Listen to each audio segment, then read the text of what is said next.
This is the project Black Sky, Stop Fake. Good morning, my name is Svitlana Myalik. Today we will talk about how social organizations combat stereotypes between Poles and Ukrainians and counter Russian disinformation and propaganda. My guest today is Margarita Sytnik, co-founder of the social initiative Needle and author of the project Bridges of Ukraine. Margarita, welcome. Hello, Svitlana. Thank you for inviting me. Russian propaganda very often plays on emotions and fear, on misunderstanding and lack of communication. But where there is dialogue and mutual respect, false information and stereotypes gradually lose their power. Together with your team, you create projects in which Ukrainians and Poles do not see each other as strangers, but as neighbours, partners, allies, and begin to communicate. This means that propaganda can be combated through culture and human values. That is what I propose to talk about today, but let's start with how the idea came about. In particular, the Bridges of Ukraine and Needle projects.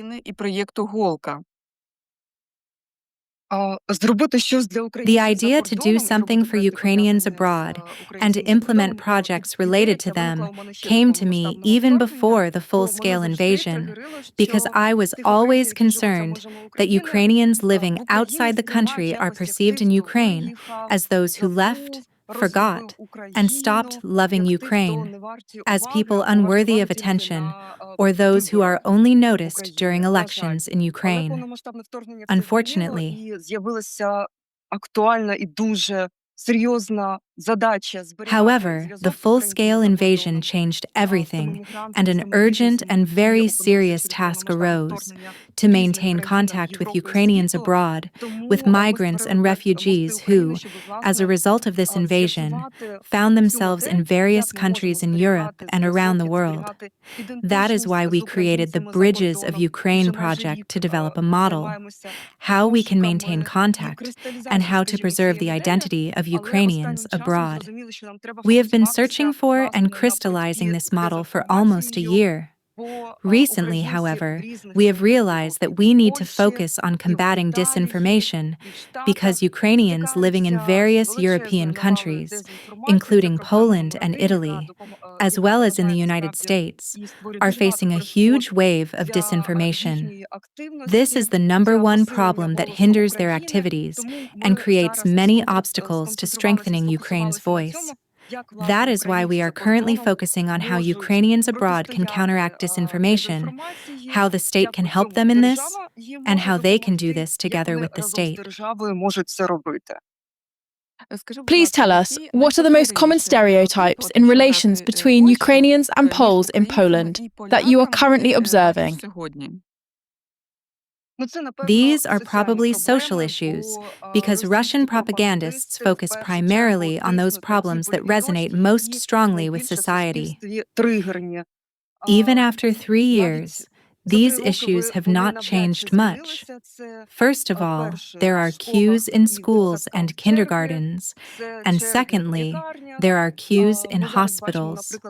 Currently, we are seeing a huge number of videos recorded by various people, Ukrainians, Poles, as well as various bots and fake websites, which exploit these issues.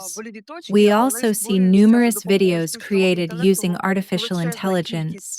They are presented in a humorous form, but their plot remains similar each time and is intended to shape the opinion that Ukrainians are to blame for all the misfortunes. For example, a man is walking, speaking Polish, stumbles over a table, falls down, and says, "Well, that's not good. We won't use vulgar language on the air, Ukrainians." Or another scene: a homeless man is sitting by a trash can. A man approaches him and asks, "How did you end up living like this?" And he replies, "It's clear to me who is to blame, Ukrainians." Yes.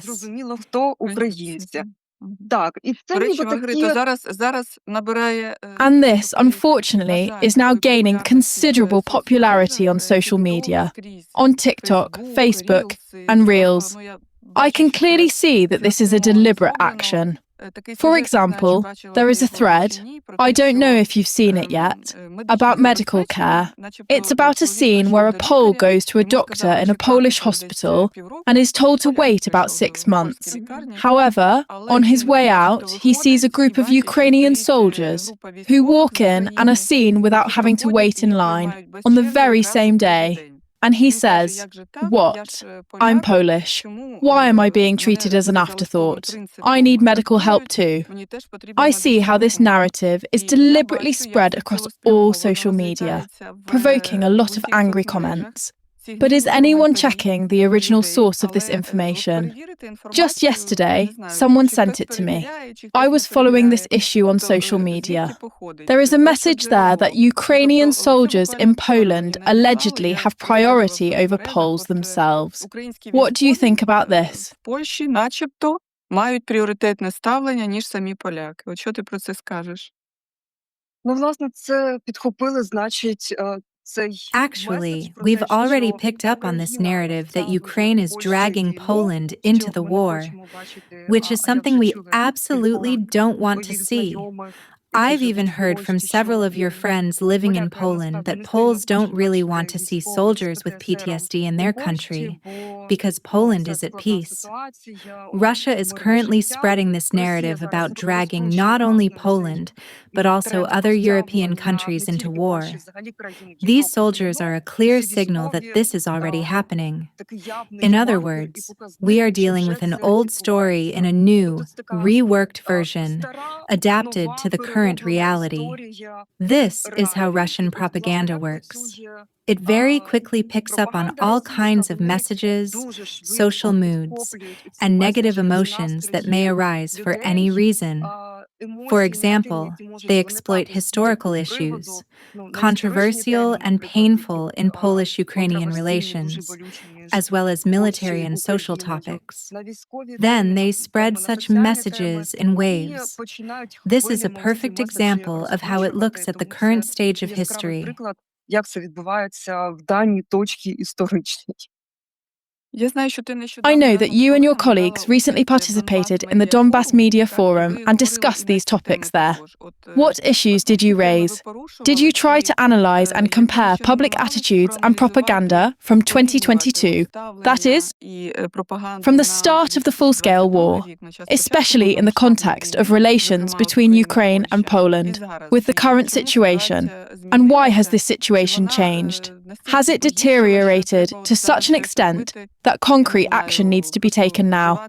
Because I can see that the situation has indeed deteriorated at the social level. There are several issues here. First, propaganda is operating on a large scale, but in terms of methods, there is nothing new about it compared to how the KGB operated in 1968 or later, because as early as 1968, a manual was published describing how Russia uses culture and various institutions abroad, how the KGB uses this to spread propaganda narratives and change public attitudes. All these methods are, in fact, nothing new. It's just that now everything has been intensified thanks to technological advances, including the creation of bots capable of flooding the internet with various messages in literally half an hour. We have already seen this mechanism in action when Russian drones flew into Poland. A wave of disinformation was immediately unleashed, suggesting that Ukraine had allegedly launched them. On the one hand, artificial intelligence further reinforces these narratives. On the other hand, Russia continues to exploit foreigners abroad for its own purposes. Росія досі продовжує використовувати, наприклад, тих самих іноземців. On the one hand, it seems a little funny, but on the other, it is not. But that is the reality. For example, in Portugal, there is an association called Yuri Gagarin, named after the cosmonaut. It was created a long time ago, back in the days of friendship between nations, between the USSR and European countries, but it is still active. Formally, its authorities are Portuguese, but there are also many Russians who organize various cultural events in the style of balalaika, matryoshka, vodka, caviar, various events supposedly promoting culture. One might ask, why would the Portuguese need this? In reality, however, foreigners are often used for such purposes. I was told that in Portugal itself, the name of a Portuguese or French director of a play or other foreigner appears on posters. But in reality, Russian artists perform. They often use such covers, supposedly European, but in this way they promote their Russian culture and Russian agenda everywhere. Тобто вони часто використовують таке прикриття, ніби це європейське, There is also a network of Russian institutes abroad that is still active. This is so-called Russian cultural diplomacy, but in reality we know that Russian tanks and drones follow Russian cultural activists. Культурна російська дипломатія, а насправді Their numbers have declined somewhat due to sanctions after the invasion, but they continue to operate very effectively and influentially with enormous financial resources at their disposal. Unfortunately, behind great Russian culture, there is always great Russian money. великою російською культурою, на жаль, стоять великі російські гроші. Так. Я, до речі, хочу сказати, що це така усталена практика в росіян, ці російські I would like to take this opportunity to say that this is an established practice of the Russians in their disinformation machine. Even before the full-scale war, I was in Latvia and local journalists invited me. Come and see how something like a Russian cultural centre or club works. You can come there. I replied, well, I'm not interested in that at all. And they said, at least come and see. So I went to see. At first, it was quite innocent. Tea, coffee, cookies, conversation. Якось щось там, якась тематика була дійсно про культуру, але те, що відбувалося потім, тобто це розраховано на кілька годин, The topic of the meeting was indeed culture at first, but the rest of the meeting was planned in detail for several hours.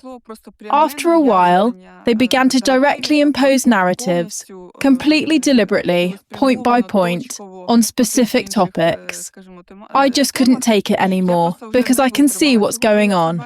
And the locals, at least some of the local journalists who were invited, are happy to stay and listen. It is well known that in such conditions, someone's point of view can change. In this way, the audience is, in a sense, fed, and the public opinion of local activists, journalists, etc. is influenced. Such established practices and meetings are organised in various European countries. Організації, які робляться в тих чи інших країнах Європи. Currently, similar practices are also being used against Ukrainians, especially those who left as refugees after the invasion. I know of several such cases in France, Spain, and other countries. Similar things are even happening in Canada, where the Ukrainian diaspora is very strong and has a long history. At such events, to which Ukrainians are invited, everything is of course free. Picnics, kebabs, music, and so on.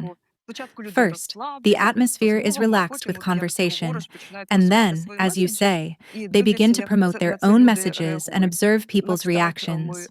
For example, they say things like, "We are one nation," or "You understand that the West is to blame for these events." And that's how recruitment takes place. It often happens just like that. Then these people are offered something for free. For example, I was told that in France, an album was recorded for those Ukrainians who have a good voice and want to sing.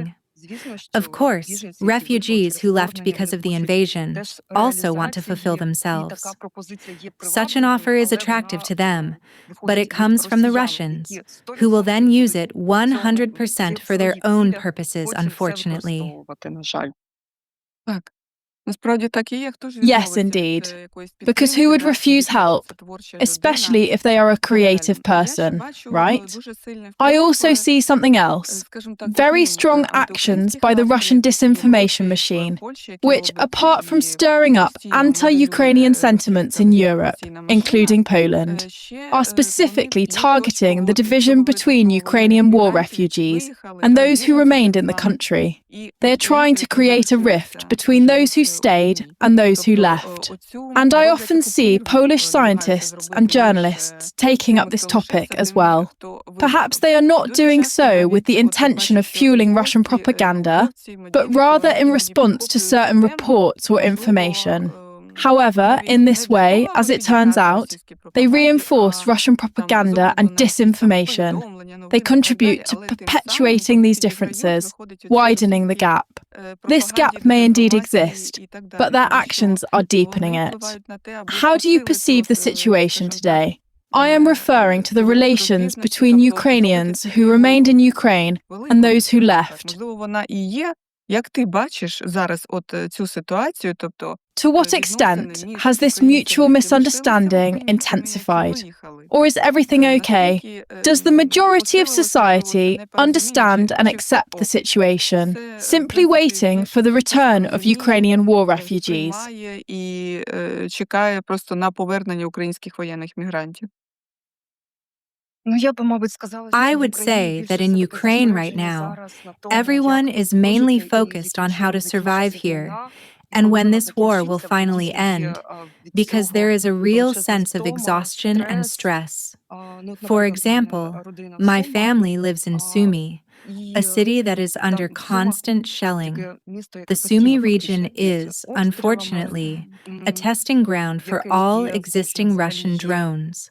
Полігоном, скажімо, для випробування взагалі всіх існуючих російських дронів, на жаль. Там перше питання – це як вижити. The basic question there is how to survive. On the other hand, I wouldn't say that there is a huge gap between Ukrainians who have stayed in the country and those who are abroad. And again, among my friends in Kiev, who are also under enormous pressure, because Kiev is also the target of massive attacks, there are doubts as to whether they made the right decision by staying put, or whether they should have taken their children out of the country earlier, immediately after 2022 and the first attacks. There is also a thread that Russian propaganda is trying to divide society within Ukraine, to deepen the division between Ukrainians in the country and those abroad, as well as to divide Poles and Ukrainians in Poland. In my opinion, this is not their number one goal at the moment. Currently, the Kremlin's main goal is to destroy Ukrainians and force Ukraine to negotiate on terms that are unfavorable to our country.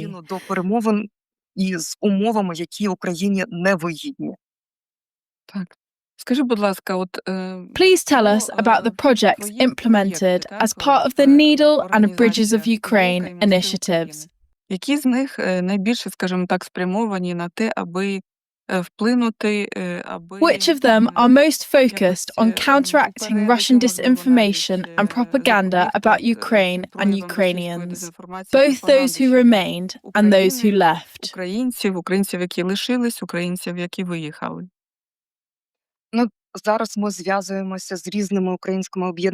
We are currently establishing contacts with various Ukrainian associations abroad and investigating which of them are most likely to spread Russian narratives, as well as how Russian propaganda works in general. One of our main areas of interest is how these organizations operate in the cultural sphere. We have had several such cases, both successful and unsuccessful, where we managed to ban Russian stars from performing on European stages. For example, together with Ukrainians living in Italy, we managed to cancel a performance by Russian conductor and propagandist Valery Gergiev, who openly supported Russia's invasion of Ukraine. He had been invited to perform at a renowned festival near Naples, an event that is a recognized global cultural stage.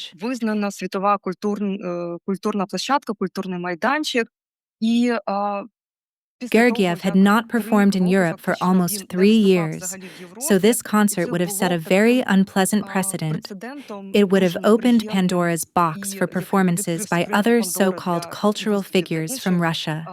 Thanks to the joint efforts of Ukrainians living in Italy, who involved local activists and officials, this was prevented. We also managed to establish contact with the Center for Strategic Information and Security at the Ukrainian Ministry of Culture, which issued an appropriate statement. A similar statement was also published by the Ministry of Foreign Affairs. Ukrainians in Italy announced protests and bought tickets to protest during the concert itself. It was only at the very last minute, a few days before the planned performance, that the concert was cancelled. Initially, the authorities did not want to agree to this, arguing that culture is outside politics and that the concert should not be cancelled. Ultimately, however, we achieved our goal. Ukrainian activists also managed to cancel Anna Netrebko's performance in Romania, but unfortunately, they were unsuccessful at the Royal Opera House in London. Such initiatives by our compatriots abroad are being undertaken in various countries. For now, they are isolated. Someone is active here, someone else there. We are trying to understand how they can be combined so that Ukraine's voice can be heard loud and clear in all countries. Therefore, this is a very large-scale project, which is still at the stage of gathering information and analyzing possible solutions. This is where our needle can become a link, and in fact is becoming one, between Ukrainians abroad, various organizations, and the Ukrainian state, in order to understand how it all works and counter Russian propaganda in Europe, at least in key countries, especially those closer to Ukraine, such as Poland. Poland is our strategic partner and an important military center. That is why anti-Ukrainian sentiments are currently being particularly intensively fueled there. We need to work on them. We need to understand how to do it. Так, погоджуюсь з тобою 100%, тому що бачу, Yes, I agree with you 100%. I can see, especially recently, during and after the presidential elections in Poland, how anti-Ukrainian sentiment is intensifying. It is being artificially and deliberately stirred up. And unfortunately, some politicians and social activists are further fueling it. Finally, tell me, how can Polish-Ukrainian understanding be maintained in this situation, given that the information space is currently so polarized? What advice do you have, as someone involved in the media and the fight against disinformation? Людина, яка займається боротьбою з дезінформацією. First of all, although it may sound trite, on the one hand, it is difficult. On the other hand, it is easy. You have to keep a cool head. If we read news that evokes strong emotions in us, the first question we should ask ourselves is it fake or is it true? Then we need to determine what we are really dealing with. Unfortunately, as you have noticed, Poland is actually a unique country because, on the one hand, Russian propaganda is very active here, and on the other, Polish politicians are fueling the situation with their messages and narratives. This mixture has created the anti-Ukrainian sentiments and hostility that we have recently been seeing in Poland. Secondly, we need to get to know each other. Among other things, through culture and showing Ukraine as it is, every Ukrainian can join in. I believe that every Ukrainian who is currently abroad is, in fact, a people's diplomat and can help Ukraine. They should tell people who we really are. For example, the Ukrainian Institute conducted a study and found that Poles, although they are our neighbors, as are Hungarians and Romanians, know almost as much about Ukraine as the Japanese. This means that although they are geographically close to us, many of my Polish friends said, "We actually know nothing about Ukraine." That is why the number one task is to tell the world about Ukraine. Thirdly, we must not give in to emotions. Our goal is to survive. Our goal is for Ukraine to survive and for Ukrainians who have left to return. All of this is very difficult emotionally, but, as we say in our organization, we are working hard. This is our reality, so we must influence it by trying to keep a cool head, a clear mind, and critical thinking. Маргарита, дякую дуже тобі за Marharita, сьогоднішню розмову. thank you very І much for бажаю today's тобі conversation, насправді and I wish you, нам your team, and all of us успіхів. good luck. Я It is розумію, clear that in що, financial terms it is матеріальна difficult to частина, compete with our opponent. звісно, важко Russia is прийняти investing через huge те, amounts of що money in кошти, disinformation and propaganda. дезінформацію, But by пропаганду, joining але, forces and working спільними together, we зусиллями, must prevent and спільною дією counteract все ж таки this.